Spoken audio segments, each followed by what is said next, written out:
I really want to yell, but I'm still recovering from a lot of stuff I did to my body, so I ain't gonna do the great Doucette today. Ain't gonna happen. It is not gonna happen. All right. I haven't been able to do the great Doucette thing for a while. Sinus drainage, a lot of pressure when I yell, and then when you go to a football game, you yell and you yell and you yell 2 days out the week. It might be another few months, but trust me, I'm gonna try to beat the 18-second record of the Greg Doucette. It's coming. Just give me time. Speaking of Greg, this video is about Greg. But before we get to that, live stream is gonna happen this weekend, Friday, Saturday. I'm still up in the air, probably aiming for Friday. Right now, that stream is scheduled to be on my members only channel, and it's a giveaway stream. I'm giving away some money. I'm trying to dictate between $100 to $200 of cash. And that's going to come down to me and how much money I have left over at the end of the day, because I got to pay bills and do other shit. But that's going to come down to me. And I said that once I'm trying to get monetized, I'll be giving back. Still ain't received a YouTube check yet, but I should get that soon. As of right now, it's a little over $100. Ain't really that much. So I'm pretty much just going to be giving my own money towards this live stream. So I'm debating on the membership only channel, but I know a lot of people don't believe I'm gonna be giving away any damn thing. So I probably just do this one stream on the main channel, which is this channel. But the members that will be at that stream will be the only ones eligible to get some of this. So with that being said, if you want to have a chance to get some of this, you need to become a member. Hit the join button and become a member. Secondly, I appreciate the super chats. But when you give out big super chats, how you doing, Tyler? When you give out big super chats, guys, the more you give, the more YouTube takes. And that's Google AdSense. That's just the way it is. I know you guys don't believe me, but that is indeed the truth. So if you want to give a super chat, or if you want to give me a super comment, don't give me $40, $50, $60. You ain't got to do all that. You can give me 10. You can give me 5. The less you give me, the less YouTube or Google AdSense take. So when you give me 50, YouTube's taking like 30 fucking bucks of that. I'm only getting 20. So it's up to you guys. I'm not saying that you don't have to. I'm just letting you know. I know a lot of you guys want to give, and I appreciate that. But all the money you guys are giving me, the more you give me, the higher that chat is, or that super comment is, the more goes to YouTube. So if you want to give during a live stream or give a super comment, I'll try to keep it south of 20 bucks. That's just to keep money in your pocket, so you won't be splurging and think I'm getting all that money, because I'm not. You got to pay the website that is also paying me, so that's just how that shit works. And that's Google AdSense, and just the way it is. The partnership program, whatever. Now, Greg, you've been obsessed lately with blood work.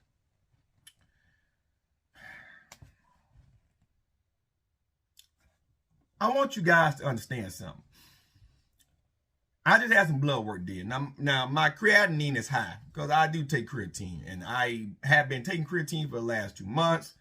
I recently came off for 2 weeks while I was deloading, didn't take any. But I had some blood work did. Creatinine's still high. Don't mean I have liver damage. Just means, kidney damage. That just means still got creatine in my system. It's housing the muscle. It's just the way it is. And it takes time for that to deplete. I just got back on creatine because I started back working out. But if I want to see my creatinine levels come back down, I think I'm going to come up with creatine for a whole month, 2 months, and then have my blood work retested. But as right now, kidney function is good. Everything is good. I'm also ingesting a lot of sunflower seeds, flaxseed oil, fish oil, all that good stuff. Well, cholesterols that, the body needs to produce, it needs fat, needs all that to make that cholesterol, which is a steroid, not a steroid, but a steroid. It's mainly one of the big fundamental hormones that your body needs to produce: testosterone, estrogen. It help with like skin repair. It's a lot that cholesterol is used for the body for. However, though, it also keeps, the LDL and HDL in your bloodstream. When you have a lot of fat in your diet, that can inadvertently house a lot of LDL, which is more of the low density lipoprotein, which is what causes clogged arteries, than the HDL. The HDL comes through, which is high density lipoprotein, and clears and keep your artery walls clear. But when you got a lot of fat in your blood, because I do take sunflower seed, flax oil, I eat a lot of omega-3s and 6s and 9s, that can have your cholesterol a little fucking wonky. All right? So I'm working on getting that back down. I done cut down the sunflower seeds, the flax seed oil, the hemp seeds, the fish oil. I'm cutting down it, and I'm going to start taking that once every 3 or 4 days instead of every day right now, just until I get everything back to normal. But I'm saying all that to say that you can be eating good foods or doing certain things, and your blood work can try to hint that you're doing something else that you're not doing. Greg believes everybody with a good physique is a natural. I'm sorry, just the way it is, okay? Listen, when you're stressed out and cortisol is very high, and you have like what they call body dysmorphia, you can inadvertently suppress testosterone. You can have lean mass can also help increase creatinine, right? You don't have to be just taking creatine for that. People with a lot of muscle can have high levels of creatinine. That's just the way it is. But the main thing is stress offsets a lot of hormones. When you have insomnia, all that, it can offset a lot of hormones, which can offset a lot of markers in your blood. Okay? Just because somebody has low levels of T, and then all of a sudden they switch diets or they do certain things and their T levels come back up and they feel good, doesn't mean that they were taking steroids. Stress, lack of sleep. You guys ever train for like 3 or 4 years straight, and then all of a sudden you get burnt out? Like you're taking off days, but you're burnt out. You're feeling miserable. You've been doing the same repetitive thing. You're trying to get this perfect body. You're not taking steroids, but you have a good physique, but you don't think that it's the physique that you want. And then all of a sudden you get away from that for a while. You just take a month, 2 months off. You get away from that for a while. Yeah, you lose a little bit of your gains, but you start to feel so much better. Why is that? Stress came down. What happens? Testosterone, cortisol came down. Testosterone being produced again. In men, women, it's estrogen with a little bit of testosterone. And you feel better. You're starting to sleep more. You're starting to do certain things that you wasn't doing. Fitness is one of those things where if you overdo it, it can come back to bite you in the ass. And your blood work can show that. Well, Greg thinks he's a doctor. He thinks because he dabbles in blood work, because he's a testosterone junkie. He thinks he can look at every marker and say, well, this marker should do this. This marker should do that. Let me tell you something. Certain foods, the way your body digests foods, certain environmental changes, the way you train. You said the AST, right? Which is following all your skeletal muscles. That's the enzyme produced by the liver. It's found in the skeletal muscle. Why? Because when you damage the muscle, that particular enzyme, the AST, is the first building block into building back that muscle. It attacks that area, and then the body does what it does with protein and all that to help rebuild that. And it can stay elevated 6 to 12 hours after you do a workout or if you get injured. Greg said, well, my AST, if they were high when I was taking this, and this. Muscle damage, lactic acid, all that raises that particular enzyme. Now, I'm not saying that CZ is not natural nor unnatural. I don't really give a fuck. But you can just look at somebody's blood work and say, because these markers are off, he has to be taking this. It doesn't work like that. I gave you a challenge in your comment section. I said, why don't you have sex and then 30 minutes later go get blood? You could be eating certain foods. That's why they tell you to fast for a day or two. Well, for a day at least, for about 12, 13 hours for blood work. You can eat something. I just went through this. When I hurt myself a couple months ago, I had to go to the ER. They drew blood. My sugar was 5.8, 0.2 out the reference range. They want you 5.6 and south and like 4.2 in between that range.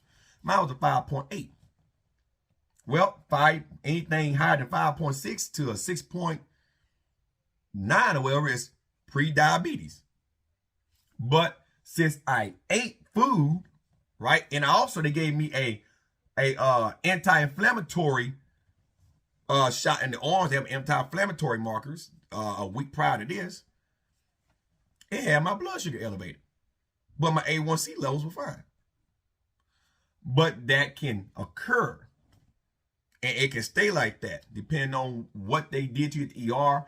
If you ate and then go draw blood, your blood sugar can be high as hell. Well, guess what? They go off a 3-month basis per blood work. If over 3 months, let's say my blood sugar was like a 5.4 or 5.3 or 5.2. Then I come in and I ate like an hour or two prior to this. I didn't think they're going to do any blood work. And my blood work, the sugar, since my food's digesting, is like a fucking 6.3. Well, that's going to change that marker to make it a 5.8. But the VA automatically said, oh, you're a pre-diabetic. That's a misdiagnosis. So I got to go back in 2 or 3 more months to have my blood retested again. But I am watching how many carbs I'm ingesting and sugar just to play it safe. And I'm going to make sure I don't eat anything for 12 hours and go from there. I just had blood work redone, but the marker didn't come down because they said it's not going to go off with that change that quick. And it might be down. My blood sugar might be in normal range. It might have been a 5.3, 5.2. When you got more muscle, usually the amount of sugar that's stored in your muscles, glycogen stores, it can keep your blood sugar a little bit elevated because you have more muscle mass. More muscle mass require you to have more energy in the muscle. We can inadvertently have your blood sugar a little bit high, but it should still be within the reference ranges. So with all that being said though, Greg, have sex and then go have some blood work then see if your blood work all come back normal. Work out about an hour and then go get some blood. Have blood work tested. And watch certain enzymes and shit be all whack. You can't just go off somebody's blood work and try to call them unnatural. It's more to that. You got to look at the weight that they're moving. You got to look at the physique, how incredibly lean they might be, their overall diet. You also got to look at before and after photos, which you do all this. But if a lot of markers, now not just 1 or 2, if it's a lot of markers out of whack, everything from cholesterol, like everything's out of whack. And once again, cholesterol is a byproduct of what you eat, how much fat's on your frame.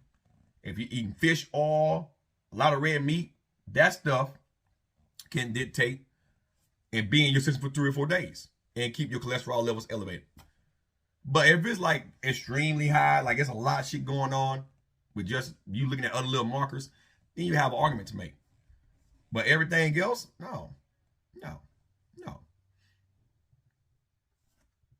You can't get mad at people when they criticize you, Greg, because you're slandering people. There's a lot of people. You want Russ Swole to give you his personal blood work. It's like you want people to just give you blood work. Like you addicted to blood.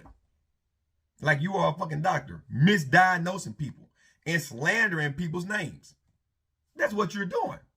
Essentially, you're looking at somebody's blood work and say, oh, this person's unnatural. Right here is evidence. That's slander.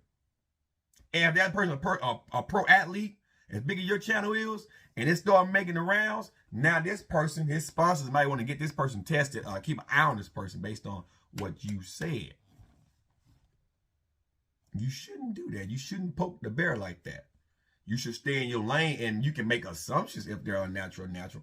But if they put their blood work online or give to you like idiots, and then you go through and say, based on this, I think you're taking this, and this. That's slander, man. You can get a lot of people hemmed up for that shit. So I would say stay in your lane and leave the blood work to actual doctors. Just because you research certain markers doesn't mean that you're qualified to try to diagnose certain shit. That'll be my advice. Straight up. Why don't you take my challenge, work out, and then go do some blood work? Stress for about 2 or 3 weeks. Get off your testosterone and stress for about 2 or 3 weeks. Let's see how fast your test levels tank. We know your balls don't work, so let's see how fast that tank. You try to say CC balls don't work. FB stressed the fuck out, you have low T. And just because his testosterone level didn't change, when the other blood marker kind of went to normal ranges, Doesn't mean his balls not working. He probably just stretch the fuck out. When you train, you crash your testosterone for a while. Point blank. That's just facts. It depends on what time of the day he gave it, what he been eating, he been sleeping. All that plays into part. Because your balls are broke doesn't mean he is broke. Just saying. Just being real with you. Facts. Hope you guys enjoyed the video. And I'm out, guys. Peace.